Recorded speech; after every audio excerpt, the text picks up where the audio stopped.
Segera download Quran Tadabbur, agar dia meraih tafsir kebaikan. dalam genggaman Contoh, Anda. bulan Ramadan adalah bulan Al-Quran.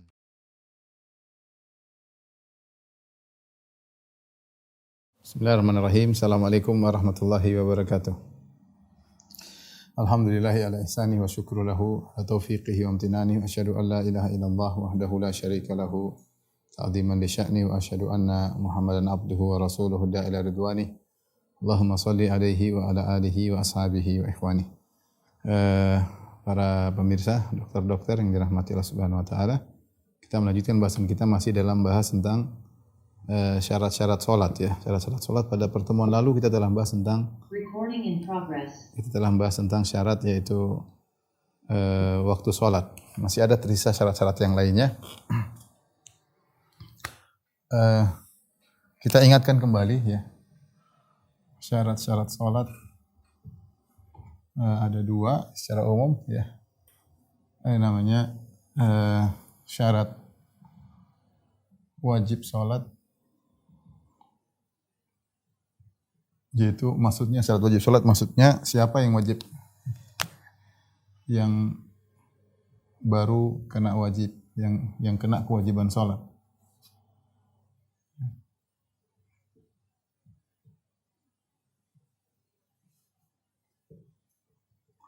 Ada 3 syaratnya. Yang pertama adalah muslim, kemudian balik, kemudian berakal ya, atau tamyiz. Berakal ya. Ini syarat wajib salat. Kemudian yang kedua ada pembahasan syarat sah salat, syurut sihhatis salat. Syarat-syarat sahnya salat.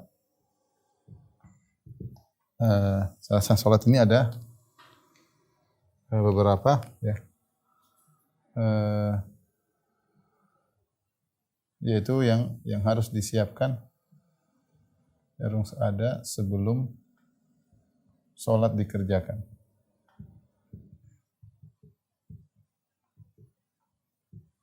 Di antaranya adalah masuknya waktu sholat. Ini sudah kita jelaskan pada pertemuan lalu. Ini sudah dijelaskan.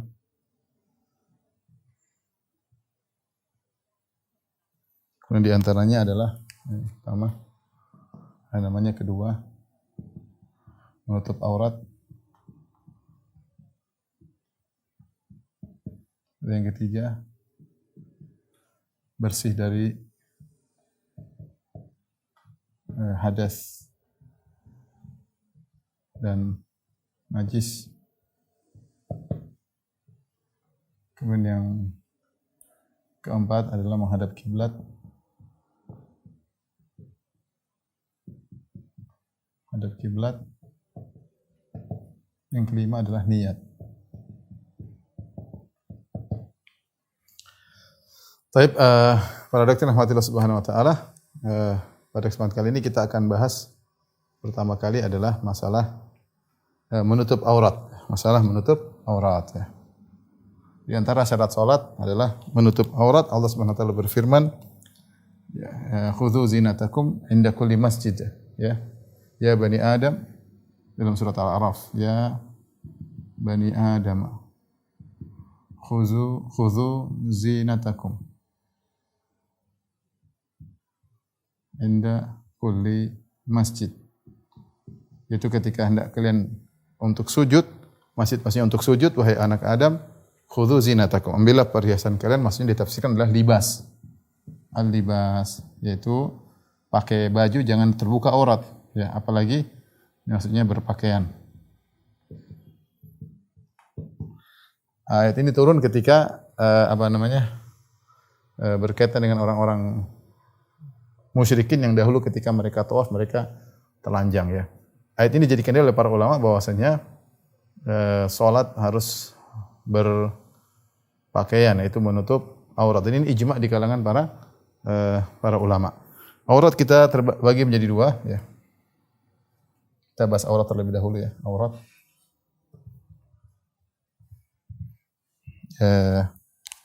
Aurat lelaki al-aurah ya. Lelaki, wanita. Aurat lelaki di luar salat, di dalam salat.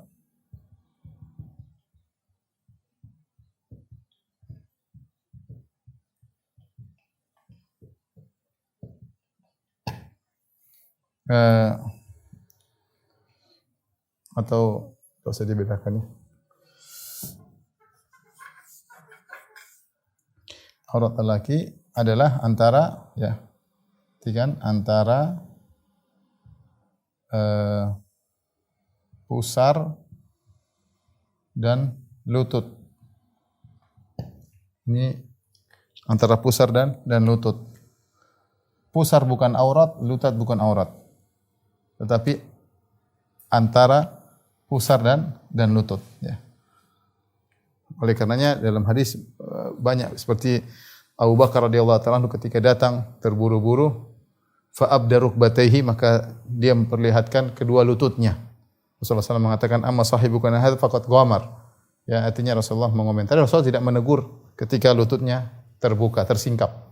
Sehingga lutut bukan aurat. Kemudian juga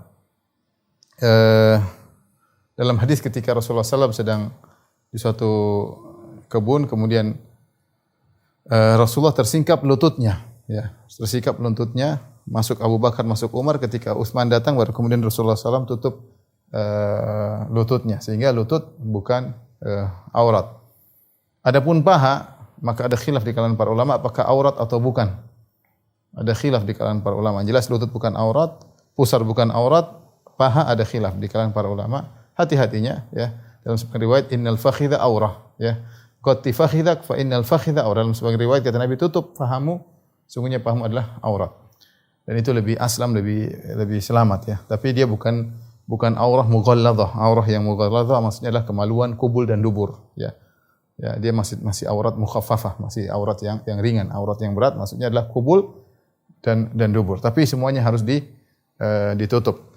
Oleh karenanya ketika seorang salat maka harus tertutup antara pusar dan lututnya. Itu harus ditutup ya. Itu harus ditutup. Nah, jadi ini yang harus ditutup. Yang harus ditutup ketika salat.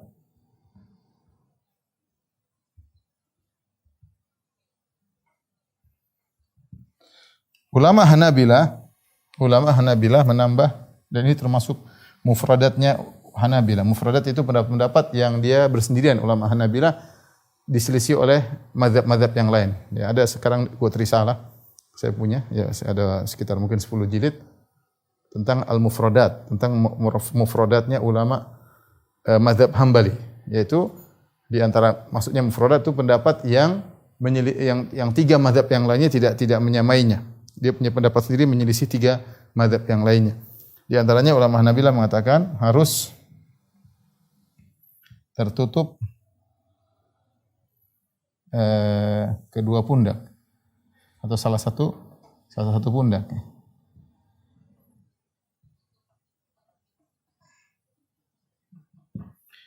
Ini menurut Hanabilah ya. Maka ini khilaf ya, tertutup salah satu pundak. Maka menurut Hanabilah wajib, Hambali hukumnya adalah wajib. Adapun jumhur sunnah. Jumhur mengatakan hukumnya sunnah. Kan dalam hadis Rasulullah SAW mengatakan la yusalli ahadukum ya wa laysa ala fi thawbil wahid wa laysa ala atiqaihi syai' ya. Janganlah salah seorang kalian salat dengan satu baju sementara tidak ada di pundaknya sesuatu pun ya. Tapi yang rajih wallahu a'lam bishawab pendapat jumhur karena dalam hadis Rasulullah SAW mengatakan kepada seorang sahabat, kalau kau punya baju luas ya, maka gunakan tutup atas dan bawah. Jika kau punya baju sempit fattazir bihi, jadikanlah sarung saja. Kata Nabi, jadikanlah sarung saja, sehingga isyarat bahwasanya salat yang penting tertutup pusar dan antara pusar dan lutut ya. Adapun di atas kalau terbuka salat tetap sah. Tentunya ketika kita salat kita pakai baju yang bagus ya. Pakai baju yang bagus ya. Saya dulu punya kawan ya, waktu saya hajian sama dia dari Kashmir. Kashmir saya hajian sama dia, kemudian satu kamar dengan dia. Kebiasaan kawan saya tersebut kalau dia mau tidur dia salat witir. Dia salat witir. Tapi dia salat, saya pertama lihat saya kaget dia salat witir. Dia hanya pakai sarung di bawah. Kemudian dia pakai anduk anduk kecil. Kemudian taruh di pundaknya begini. Kemudian dia salat Allahu Akbar. Oh, saya sempat kaget juga. Dadanya kebuka, perutnya kebuka. Ya, yang penting dia memakai kadar minimal sudah sah. Yang penting atasnya tertutup. Kemudian pusar sampai lutut tertutup. Dia sholat. Ya saya cuma aneh saja. Kalau kita mungkin aneh, kita berusaha pakai baju yang lengkap. Tapi dia mungkin ingin menunjukkan bahwa ini kadar minimal dan ini sah. Ya. Kalau secara hukum syar'i sah. Yang penting antara pusar dan lutut tertutup dan ada sesuatu kita letakkan di pundak kita. Ya. Kalau sudah ada sesuatu di atas pundak kita, maka semua ulama sepakat tidak jadi masalah. Ini lelaki. Adapun wanita, maka ada hadis Rasulullah SAW mengatakan, la yaqbalullah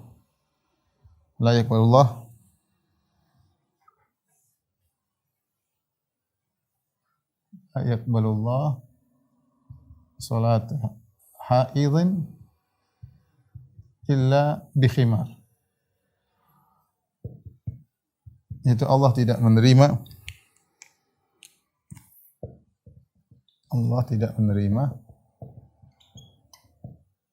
salat wanita haid, ya. Bukan salat wanita yang sedang haid, tapi maksudnya salat wanita yang balik. Wanita yang balik, ya, kecuali dengan khimar. Khimar ya itu kerudungnya, dengan khimar. Ini hadis yang sahih yang datang tentang masalah aurat wanita dalam salat ya. Maka untuk wanita ya, perhatikan sini. Aurat wanita ada dua kondisi. Dalam salat, di luar salat ya. Di hadapan ajnabi, aurat wanita macam-macam ya. Aurat wanita pertama di luar salat, dalam salat. Nah, di luar salat ini dilihat ya. Ada dua kondisi juga. Pertama, di hadapan ajnabi yang bukan mahram, lelaki ajnabi, yaitu bukan mahram. Yang kedua, di hadapan para wanita atau mahramnya.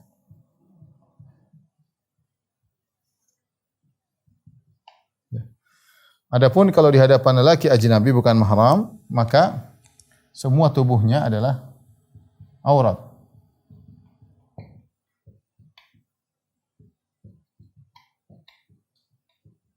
Adalah aurat, ya, kecuali ada khilaf tentang masalah wajah ya. Ada khilaf tentang masalah wajah dan kedua tangan ya. Khilaf masalah tentang wajah wanita. Ya, aurat atau bukan ya. Aurat atau bukan. Ini tentu ada perbedaan yang kuat di kalangan para ulama. Ada yang mengatakan wajah wanita aurat harus ditutup, ada yang mengatakan wajah wanita bukan aurat, boleh dibuka, lelaki yang menundukkan pandangan. Ya, ini tapi di luar salat. Adapun kalau di hadapan wanita yang lainnya, maka aurat atau mahramnya, auratnya seperti aurat lelaki. Auratnya seperti aurat lelaki. Yaitu antara pusar hingga lutut. Maksudnya apa? Maksudnya bukanlah wanita kalau di rumah di depan mahramnya atau di depan para wanita yang lain, kemudian dia hanya berjalan hanya menutup pusar sampai lutut, enggak. Tentu dia pakai pakaian kesopanan, adab. Tetapi seandainya dia butuh untuk mengeluarkan dadanya atau payudaranya untuk nyusui anaknya misalnya, atau untuk diperiksa misalnya oleh wanita lain atau mahramnya, tidak jadi masalah karena itu bukan aurat bagi mahramnya dan juga bukan aurat bagi wanita yang lain ya. Dan wanita di sini pendapat yang lebih rajih umum, mencakup wanita muslimah dan wanita kafirah. Karena dulu wanita Yahudiyah masuk ke rumah istri Nabi Aisyah radhiyallahu taala anha, tidak disebutkan Aisyah kemudian berhijab. Jadi hukumnya sama. Jadi aurat wanita sama antara lelaki dengan lelaki, sama dengan wanita dengan wanita, yaitu antara pusar sampai lutut. Namun bukan, sekali lagi bukan maksudnya wanita di rumahnya cuma pakaian segitu, enggak. Artinya kalau dia membutuhkan untuk membuka bagian tubuh misalnya payudaranya atau bagian perutnya karena ada keperluan, maka itu tidak jadi masalah ya, karena itu bukan aurat. Nah, yang jadi masalah sekarang aurat wanita dalam salat.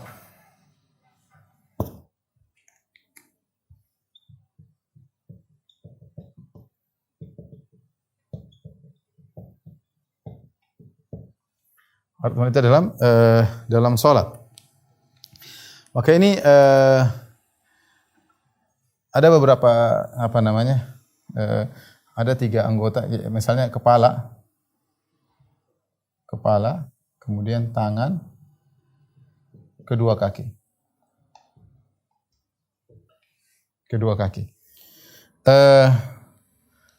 Kepala maka ditutup. Ya. Tangan dibuka, ya. Ini juga ada khilaf, tapi mayoritas boleh dibuka, ya. Boleh dibuka. Kedua tangan, maksudnya sampai sini ya. Kedua tangan maksudnya sampai pergelangan tangan. Maksudnya tangan hingga pergelangan tangan.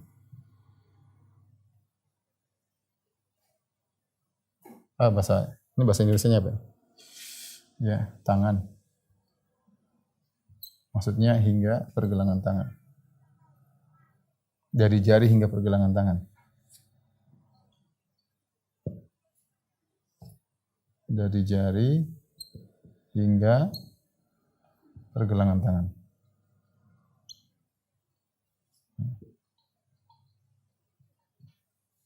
Maka ini dibuka. Ini dibuka. Boleh dibuka. Ya. Saya lupa lagi wajah ya. Wajah. Maka ini dibuka.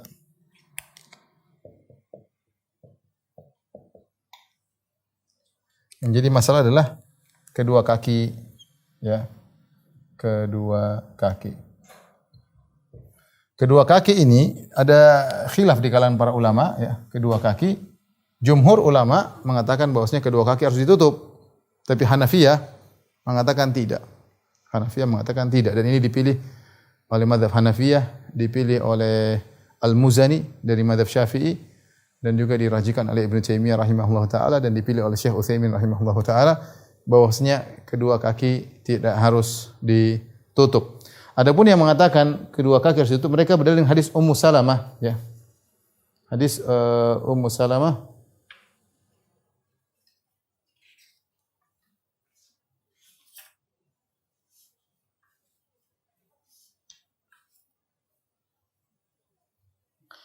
saya bacakan. Ummu Salamah bertanya kepada Nabi, annaha sa'alatin Nabi sallallahu alaihi wasallam, atusallil mar'atu fi dir'in wa khimarin laisa 'alaiha izar? Apakah wanita salat memakai dira'? Ya, dira' itu baju wanita yang menjulur ke tengah hingga kaki, dan khimar tanpa pakai izar, tanpa pakai sarung. Bolehkah baju langsung lepas tanpa tidak usah pakai sarung? Rasulullah menjawab, boleh, tidak harus pakai sarung. Apabila ya, idza kana dir'u sabighan yughatti dhuhura qadamaiha. Kata Nabi sallallahu alaihi wasallam, tidak mengapa tidak usah pakai sarung, artinya enggak usah pakai lapisan dalam. Kalau baju kurungnya, diraknya itu panjang sampai menutup kedua kaki, maka tidak perlu pakai sarung dalam. Ini dijadikan dalil oleh jumhur bahwasanya kedua kaki harus ditutup. Kedua kaki harus ditutup karena Nabi mengatakan Kalau baju kurungnya sudah panjang sampai menutup kaki, maka tidak perlu pakai sarung. Berarti kedua kaki harus ditutup. Ini dalil jumhur. Namun hadis itu dipermasalahkan oleh para ulama dan yang rajih hadis tersebut tidak sampai kepada Nabi sallallahu alaihi wasallam. Berarti dia mauquf, hanya sampai pada Ummu Salamah sehingga tidak bisa dikatakan hadis yang sahih. Artinya bukan sabda Nabi sallallahu alaihi wasallam. Dijelaskan oleh para ulama ahli hadis. Sehingga dalam hal ini wallahu alam bisawab, tentunya kita sepakat kalau kaki ditutup, maka lebih afdal. Kalau kaki ditutup maka lebih afdal. Ini khilaf ya. Kedua kaki khilaf. Jumhur mengatakan harus ditutup, Hanafiyah mengatakan tidak. Ya. Tapi kalau ditutup tentu lebih afdal. Adapun saya lebih condong pada pendapat Hanafiyah dan itu pendapat Al-Muzani dan juga dipilih oleh Ibnu Taimiyah dan juga Syekh Utsaimin rahimahullahu taala. Kenapa? Karena tidak ada dalil yang tegas tentang apa yang harus ditutup oleh wanita dalam salat. Karena Rasulullah hadis cuma ini, la yaqbalullah salata haidhin illa bi khimar. Allah tidak menerima salat wanita yang sudah balik kecuali pakai tutupan kepala. Ya, seandainya dan kita tahu bahwasanya wanita di rumah yang sering terlihat dari mereka ketika depan mahramnya adalah tangan, kedua kaki, biasa kalau mereka di rumah, ya. Nah, kalau ternyata salat di rumah tidak di hadapan ajnabi, ini beda kalau salat di hadapan para lelaki ajnabi, laki yang bukan mahram. Kalau dia salat di depan laki bukan mahram, ya ditutup semuanya, bahkan wajah pun ditutup kalau dia menganggap wajah ada aurat. Ya, dia pakai cadar kalau memang di hadapan orang umum. Tapi sekarang dia lihat di rumah atau dia bersendirian antara dia dengan Allah Subhanahu wa taala. Apakah dia harus menutup kakinya, ya, sebagaimana dia kalau keluar ketemu dengan orang ajnabi tutup tangannya, ya, atau tutup wajahnya kalau dia di luar. Jadi pendapat yang lebih benar tidak harus. Karena apa? Dalilnya karena wanita kalau di rumah kebiasaan dia duduk sama keluarganya, tangannya kelihatan dan kedua kakinya kelihatan kalau di depan mahramnya. Ya. Makanya dan biasanya kepalanya juga kelihatan. Makanya Nabi ingatkan kalau wanita sholat harus pakai tutup kepala untuk menyelisih kebiasaan dia ketika di rumah. Tetapi Nabi tidak menekankan, jangan lupa tangan juga ditutup, jangan lupa kaki juga ditutup. Nabi tidak sebut kaki. Sehingga seandainya kaki itu wajib ditutup, tentu akan tersebar hadis dari Nabi sallallahu alaihi wasallam. Karena ini perkara yang wajib bagi setiap wanita, ya. Sementara wanita kalau di rumah mereka biasa terbuka kaki mereka. Ya. Jadi wallahu alam bisawab. Seandainya seorang wanita salat kakinya terbuka tidak jadi masalah. Ini pendapat Hanafiyah dipilih oleh Muzani, dipilih oleh Ibnu Taimiyah dan juga Ibnu Utsaimin rahimahumullah jami'an. Tetapi saya katakan menutup kaki lebih afdal, ya. Seorang salat hati-hati, jangan menggampangkan. Apalagi jumhur ulama mengatakan kalau kaki sengaja dibuka, banyak mengatakan tidak sah salatnya dan kita tidak ingin masuk dalam khilaf. Cuma maksud saya kalau kita lihat orang terbuka kakinya, kita tidak bilang salatnya batal. Karena pendapat yang lebih rajih tidak batal. Makanya banyak saya ditanya oleh jemaah haji ketika mereka pergi ke Masjid Nabawi, mereka dapati banyak orang salat kakinya terbuka. Mereka bilang gimana nih? Ya, itu mazhab Hanafi. Karena India, Pakistan, Bangladesh semuanya Hanafi.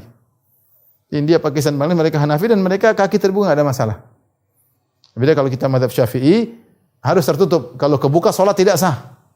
Ya mazhab Syafi'i kalau tertutup, kalau terbuka kaki tidak sah. Sekali lagi, kalau kita ditanya dari sisi dalil, maka saya lebih cenderung pada pendapat Hanafiyah bahwasanya kedua kaki tidak harus ditutup dalam salat. Karena enggak ada dalilnya. Rasulullah datang hanya mengkhususkan tentang menutup atasan, ya, dan wanita kalau di rumah biasanya tangan terbuka, biasanya kaki terbuka. Seandainya tangan dan kaki harus ditutup atau kaki harus ditutup, tentu telah datang hadis Nabi secara khusus tentang masalah ini karena masalah penting, masalah keseharian wanita salat dan berkaitan dengan banyak wanita. Namun tidak ada hadis yang berkaitan dengan ini, maka tidak mungkin kita menganalogikan dengan kondisi wanita di luar rumah. Ya, tentu berbeda kalau di hadapan orang ajnabi, ya. Intinya berusaha salat tertutup semuanya, ya, kalau bisa kaki tertutup agar tidak masuk dalam masalah khilaf. Tapi kalau ini terbuka, maka tidak batal salat. Adapun wanita kalau dia salat di hadapan lelaki ajnabi, dia harus tutup kaki. Karena kaki dia aurat bagi lelaki asing tersebut. Ajnabi maksudnya lelaki asing bukan mahram. Dia harus tutup, bahkan kalau dia menganggap wajah adalah aurat, dia tutup wajah. Tapi kalau dia sendiri, dia buka wajahnya, kakinya terbuka juga boleh meskipun lebih baik ditutup. Ya, seorang berusaha ihtiyat hati-hati lebih baik ditutup kakinya daripada masuk dalam kancah khilaf. Wallahu alam bisawab. Ini mengenai aurat. Mengenai wajah yang dibuka, ya sama kita buka wajah ya. Wajah. Kalau ada wanita kemudian misalnya artinya ini wajah dibuka, Ustaz bagaimana kalau kelihatan dagunya sedikit? Sesuatu yang dimaafkan ya, sesuatu yang dimaafkan ya. Artinya apa namanya? Tidak ada dalil nas yang tegas tentang masalah ini bahwasanya kalau kelihatan leher banyak begini akan batal, dan para sahabiat dulu tidak sampai sedetail seperti itu. Lagi pula kalau aurat terlihat sedikit kata para ulama, sedikit ya, dan itu bukan aurat mughalladzah, maka tidak membatalkan salat, tidak membatalkan salat. Kita katakan untuk hati-hati para ibu-ibu kalau salat jangan kelihatan dagunya, berusaha nutup sampai sini, berusaha. Tapi kalau sini kelihatan kita tidak bisa mengatakan salatnya batal. Karena bilang batal butuh dalil. Ya. Sementara Rasulullah SAW mengatakan tidak diterima salat kalau tidak pakai tutupan ya. Ya tutup di atas biasa ya. Ya, kemudian adapun kalau kelihatan sedikit ya.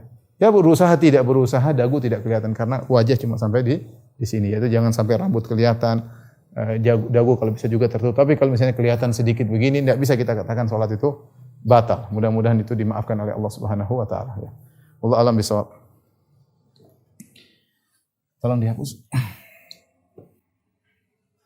Baik, ikhwan dan akhwat yang dirahmati Allah Subhanahu wa taala, kita akan bahas masalah syarat yang berikutnya adalah menghadap kiblat ya, menghadap kiblat.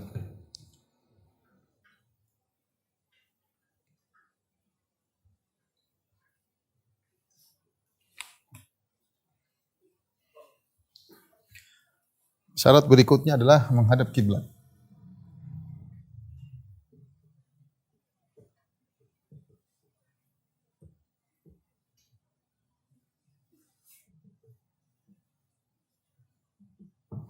Menghadap kiblat ya.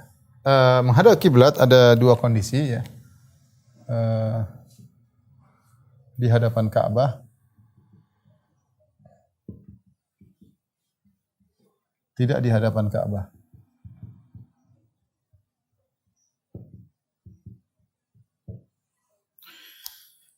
Di hadapan Ka'bah maka sepakat wajib menghadap Ka'bah, wajib menghadap zat Ka'bah.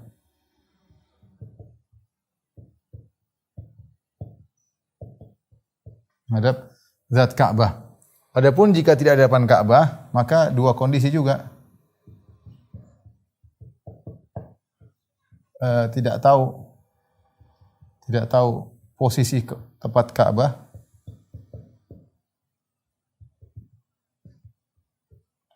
Bisa tahu posisi tepat Ka'bah.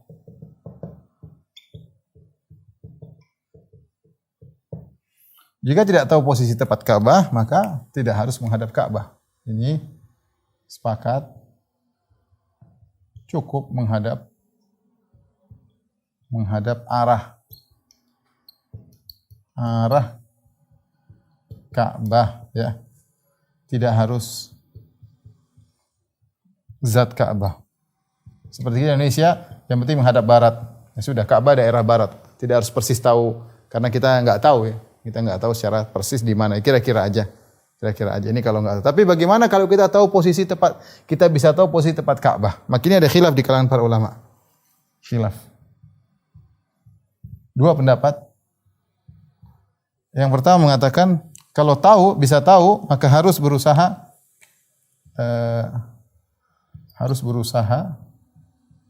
menghadap zat Ka'bah.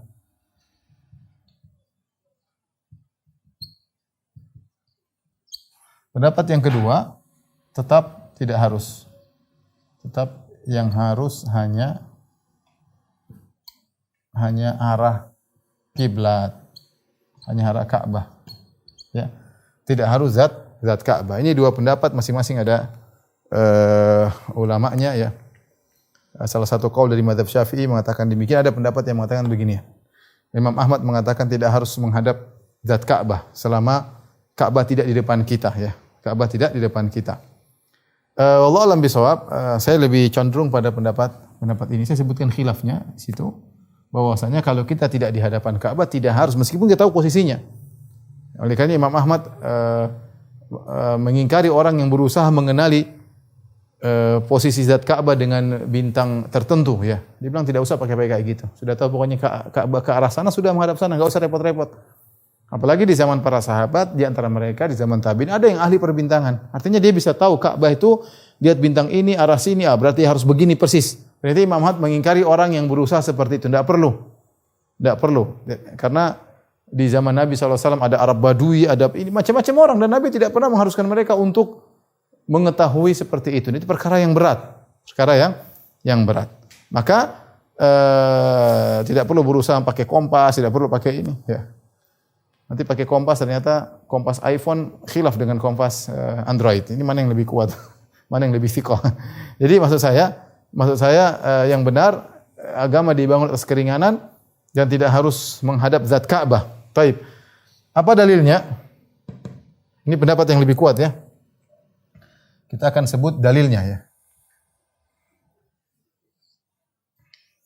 Dalil jika tidak melihat Ka'bah, jika tidak di hadapan Ka'bah, maka tidak harus menghadap zat Ka'bah.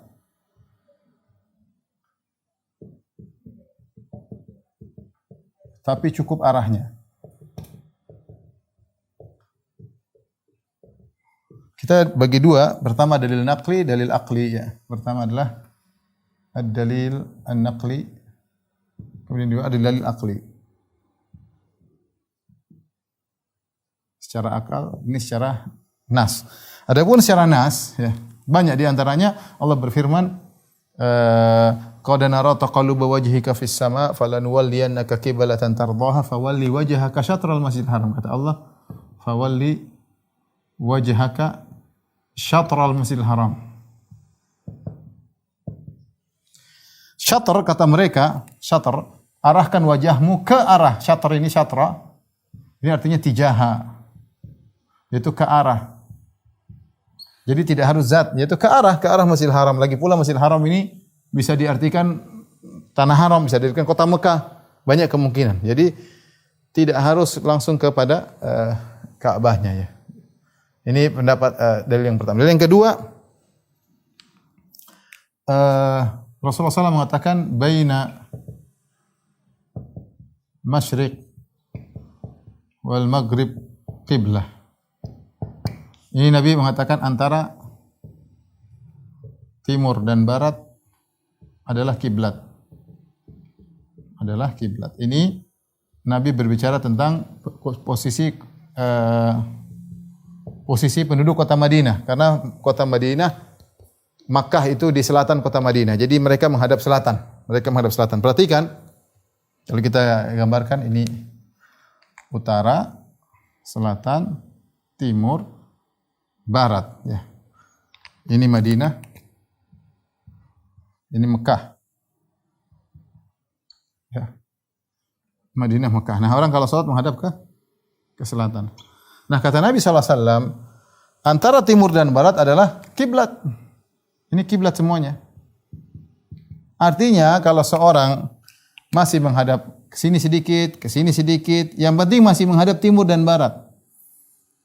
Ya, misalnya keminggirannya cuma 20%, 25 derajat, 30 derajat, sampai 45 derajat. Artinya kalau masih begini, masih dikatakan dia menghadap timur atau masih dikatakan menghadap selatan. Ya, tapi kalau dia sudah, misalnya sudah parah, sampai lebih condong kepada arah timur atau lebih condong ke arah barat, maka itu sudah tidak dianggap menghadap kiblat. Jadi wallahu alam toleransi derajat selama misalnya dia kiblat ke sana, kemudian dia masih 30 derajat, masih 45 derajat masih oke. Tapi kalau sudah di atas 45 berarti dia lebih cenderung ke arah yang lain. Maka itu sudah tidak dianggap lagi karena Rasulullah mengatakan ada timur dan barat adalah kiblat. Ini pendapat yang kuat karena Rasulullah tidak mengatakan titik itu kiblat, tapi Rasulullah antara itu kan luas cakupannya. Antara timur dan barat karena selatan maksudnya selama kau masih dikatakan menghadap selatan, maka kau dikatakan menghadap kiblat. Seperti kita Indonesia, dari dulu nenek moyang kita, ya, kebanyakan orang kalau sholat dia ke arah barat persis, ke arah matahari tenggelam. Padahal Ka'bah itu tidak persis di Indonesia, tidak persis di matahari tenggelam, tapi harus ke kanan 25 derajat. Sekitar itu saya juga kurang tahu, tapi kira-kira 25 derajat atau 20-an derajat ke arah kanan dari posisi matahari terbenam. 20 derajat cukup jauh ya, 20 derajat cukup jauh ya. Kalau lari sudah mungkin ke Mesir, mungkin bukan ke Mekah lagi ya, sudah beloknya jauh. Kalau semakin tarik jauh entah lari kemana ya. Tapi intinya maksud saya tidak jadi masalah karena Nabi mengatakan antara timur dan barat. Selama kau tidak dianggap menghadap ke arah lain, masih arah sekitar di sebelah kanan sedikit, sebelah kiri sedikit masih dimaafkan. Toleransinya saya pikir 30 derajat, 40 derajat masih oke. Karena Rasulullah mengatakan demikian. Ini dalil yang berikut. Dalil berikutnya Rasulullah SAW dari hadis Abi Sa'id Al-Khudri radhiyallahu anhu kata Nabi sallallahu alaihi wasallam, "Idza ataitumul ghaid fala tastaqbilul qiblat wala tastadbiruha walakin syarriku aw gharribu." Kata Nabi sallallahu alaihi wasallam, jika kalian mendatang, ini kembali kepada penduduk kota Madinah. Kata Nabi, jika kalian wahai penduduk kota Madinah yang kiblat kalian di selatan, kalau kalian buang air besar, buang hajat, maka jangan kalian menghadap kiblat dan jangan juga membelakanginya. Tapi kemana? Ke arah timur dan arah barat. Ya, kata Nabi, ke arah timur dan arah barat. Supaya tidak hadap kiblat, perhatikan maknanya, kata Nabi, jangan kalian menghadap kiblat dan jangan belakangi kiblat. Terus Nabi kasih solusi, syarriku aw gharribu, ke timur atau ke barat. Jadi supaya tidak menghadap kiblat, Rasulullah suruh menghadap timur, menghadap barat. Ya, berarti selama tidak menghadap timur, selama tidak menghadap barat, berarti masih mendepan atau membelakangi kiblat, masih menghadap kiblat. Dan para ulama sepakat kiblat yang dimaksud dalam larangan buang hajat ini sama dengan kiblat yang diperintahkan kita untuk sholat, kiblatnya sama. Jadi saya ulangi lagi, ini selatan. Kalau ikut penduduk kota Madinah menghadap selatan ya. Misalnya ini selatan, kalau sholat menghadap selatan. Nah, kalau buang hajat tidak boleh kita menghadap kiblat, tidak boleh juga membelakangi kiblat, enggak boleh. Solusinya bagaimana?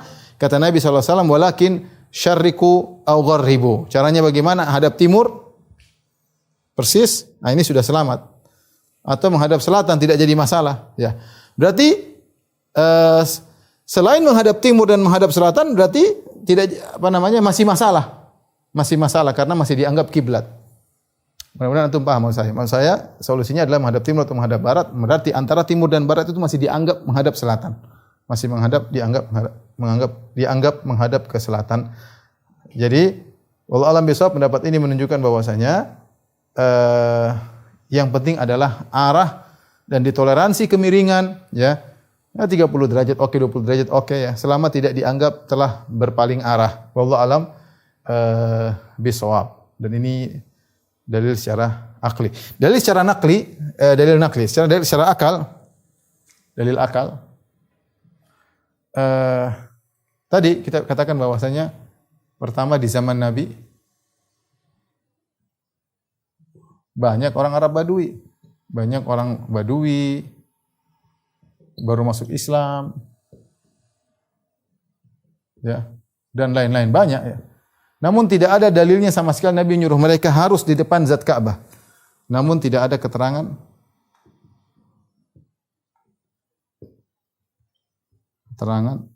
harus pas zat Ka'bah.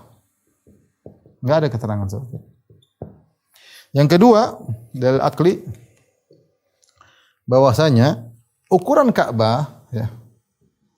Ukuran Ka'bah tidak ya taruhlah 30 meter, mungkin enggak sampai kali ya. Taruhlah 20 meter misalnya. Ya. 20 meter. Hanya 20 meter. Misalnya Ka'bah begini, misalnya ini Ka'bah. Ini panjangnya taruhlah ya, saya enggak tahu persis ya. Taruhlah ini cuma 20 meter ya. Taib. Kalau seorang safnya panjang, misalnya ada imam, ini imam, makmumnya di belakang, ini masa pandemi jadi agak longgar ya, nggak rapat. Apalagi di Masjid Nabawi ya, misalnya, ternyata ini dari imam ke ujung sana bisa jadi 1 kilometer, dan ini mungkin terjadi, ini ke sini bisa 1 kilometer. Masjid Nabawi cukup panjang. Kalau sholat Id sebelah kanannya panjang, sebelah kirinya panjang, orang sampai sambung-sambung safnya. Bisa dipastikan ujung sini sama ujung sini tidak akan menghadap Ka'bah. Mereka akan, kalau mereka menghadap tentu akan miss ya. Tidak akan menghadap Ka'bah. Tidak akan menghadap Ka'bah. Bisa dipastikan ya. Padahal Ka'bah cuma 20 meter ya, paling cuma imam saja belum tentu, kalau kita tarik garis lurus belum tentu persis sampai ke Ka'bah ya. Lalu saya ini sebuah dalil bahwa saya menguatkan seorang tidak perlu repot-repot ya, ribut-ribut masalah ini. Sampai harus verifikasi ribut masjid sampai ribut kanan ke kiri ya. Kalau antum baru bangun masjid, oke lah, carilah yang derajat yang tepat supaya tidak ribut. Atau masjidnya memang terlalu parah. Seperti kita di Indonesia menghadap barat, tahu-tahu masjidnya menghadap utara selatan, ya ini harus dirubah karena ngawur, Ka'bah bukan di sana. Kalau selama dia masih menghadap barat, ada belok kanan dikit, belok kiri sedikit, cuma selisih 30 derajat, 8 derajat, 10 derajat, apalagi enggak ada masalah. Enggak usah diperdebatkan. Kalau pakai harus persis, kalau enggak nanti kurang milih dikit. Repot, tidak seperti itu. Kalau ada seperti itu diwajibkan, tentu diriwayatkan dari para salaf. Dan mereka sholat langsung aja taruh begitu. Coba mana iPhone-mu, taruh buka. Terus Android, beda dikit. Mana yang lebih sikoh, bingung. Ini mana ini? Nah, coba ganti program. Programnya sama, hasilnya beda.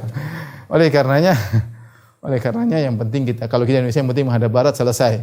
Ya tidak usah direpot-repotkan ya. Lagi pula sebenarnya saya katakan Imam Ahmad melarang orang yang berusaha mengenali zat Ka'bah dengan melihat bintang.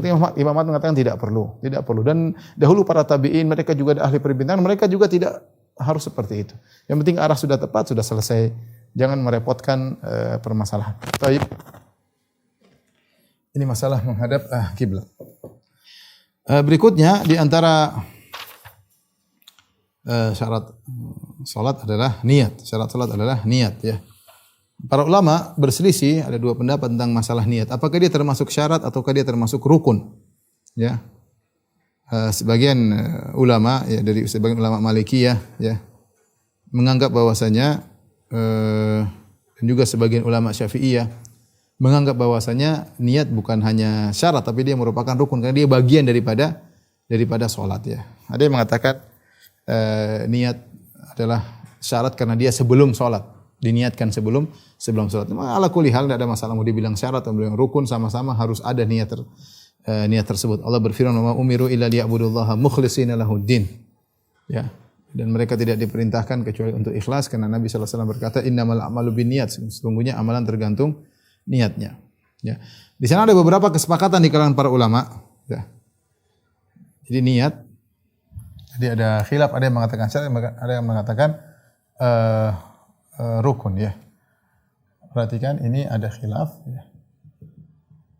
Ada yang mengatakan syarat, ada yang mengatakan rukun. Taruhlah kita menganggap adalah syarat. Syarat ya. Yang disyaratkan ini adalah yang tidak sah tanpa niat tersebut, yang tidak sah salat tanpa niat tersebut adalah niat yang di hati. Niat yang di hati. Ya, bukan yang di lisan. Bukan yang di lisan ya. Ini semuanya sepakat bahwasanya yang dimaksud dengan syarat itu bukan yang diucapkan usolli, bukan, tapi dalam hati kita mau salat apa itu yang merupakan syarat niat. Ini sepakat ulama ya, sepakat. Ada yang menyelisih, ada sebagian yang mengatakan wajib dilafalkan, maka diingkari. Ulama Syafi'i sendiri mengingkari. Yang mengatakan harus melafalkan laisa bisyai, seperti Syirazi mengingkari. Tetapi ini yang disepakati oleh para ulama bahwasanya yang tidak sah salat tanpa niat tersebut adalah niat yang ada di hati bukan di lisan. Karenanya ulama sepakat ya, pertama tidak wajib melafalkan niat. Tidak wajib melafalkan. Ini sepakat ijma, tidak wajib. Ada yang menyelisihi dari sebagian ulama Syafi'i tapi diingkari, dia salah paham tentang perkataan Imam Syafi'i. Tidak wajib melafalkan niat.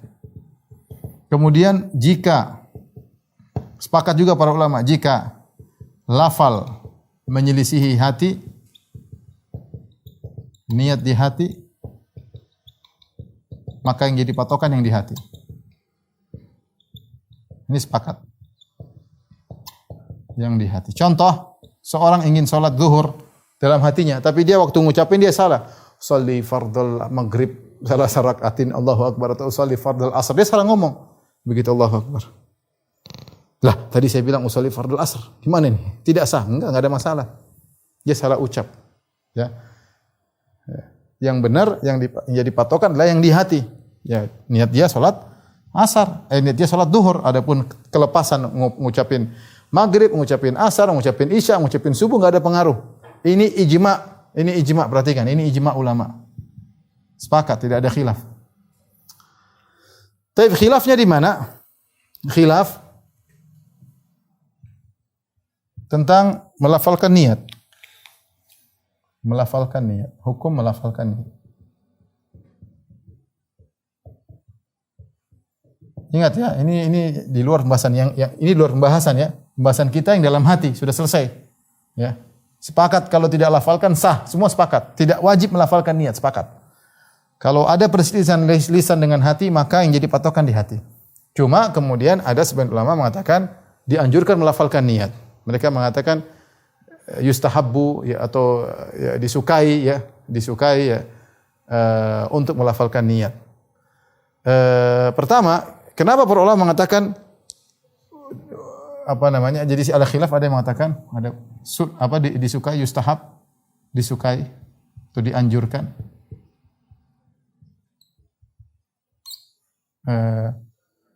Ada yang mengatakan makruh, ya. Ada yang mengatakan tidak disyariatkan, bahkan bid'ah. Ini antaranya sebagian ulama Hanabilah, ya, sebagian ulama Hanabilah.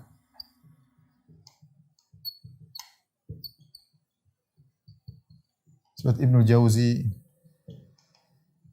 Ibn Taimiyah.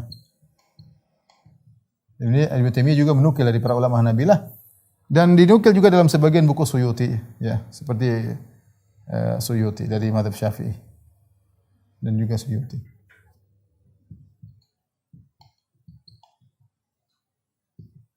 Ya. Adapun disukai atau dianjurkan nih, tentu ini pendapat yang muktamad menurut Syafi'iyah. Kalau tidak salah juga sebagian Hanabilah juga. Wallahu alam bisawab, saya lupa ya. Tapi intinya ini pendapat ulama Syafi'i dan itulah yang dipraktekkan dalam masyarakat kita ketika mereka mau salat, mereka mengucapkan usolli, ya, usolli fardhu dhuhri. Kenapa mereka menganjurkan melafalkan niat? Tujuannya agar mengkokohkan niat yang di hati ini. Jadi apa tujuan mereka? Tujuannya untuk mengkokohkan. Tujuannya baik. Adalah untuk memantapkan niat yang di hati, niat yang di hati.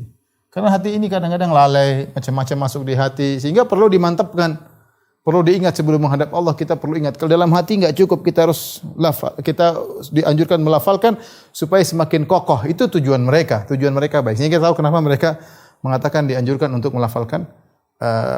Ini mu'tamad inda Syafi'iyah. Tidak ada perbedaan antara orang yang was-was atau tidak was-was, enggak ada perbedaan. Mereka semua dianjurkan melafalkan niat.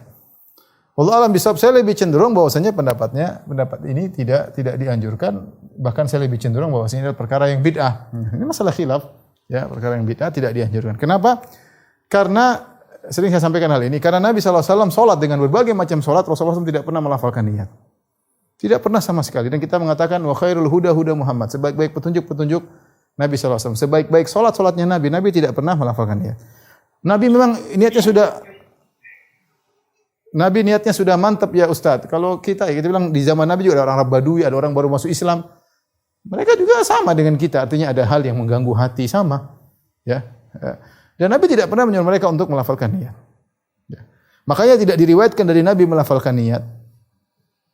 Dalam semua ibadah. Tidak ada Nabi melafalkan niat. Kecuali sebagian yang dikatakan seperti haji. Ada yang mengatakan Nabi mengucapkan, ada yang mengatakan itulah syiar bukan niat.